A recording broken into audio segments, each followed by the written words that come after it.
गुरु जी, आप यहाँ पे पहली बार आए हैं महेंद्रगिरी में, तो आप थोड़ा बता सकते हैं यहाँ का माहौल कैसा रहता है? और आप तो खुद शिव का कुछ अंश है जो शंकराचार्य जी बोल रहे हैं, तो लोगों का भक्ति भाव कैसे रहता है? अच्छा है यहाँ का भक्ति भाव। ये तपोस्थली है, साधना स्थली है।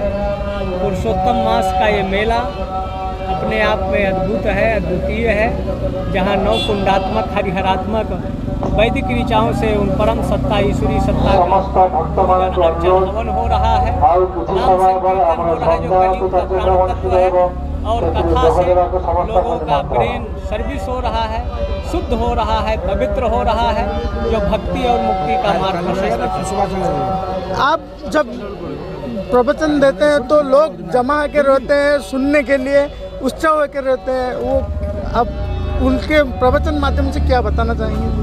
प्रवचन विखंडित विभाजित असंगठित समाज को एक सूत्र में जोड़ता है। ये संसार सब विनाशी है और इसके अंदर रहने वाली अविनाशी आत्मा है। अविनाशी को दृष्टिगत रखते हुए कार्य करेंगे तो संघर्ष झगड़ा दूर होगा और भगवत प्राप्ति का मार्ग प्रशस्त होगा। भगवान को प्राप्ति का सबसे सुगम रास्ता है नाम संकीर्तनम यस्य सर्व पाप प्रणाशनम प्रमाणो दुख समनास्ति तम नमामि हरिं पदम।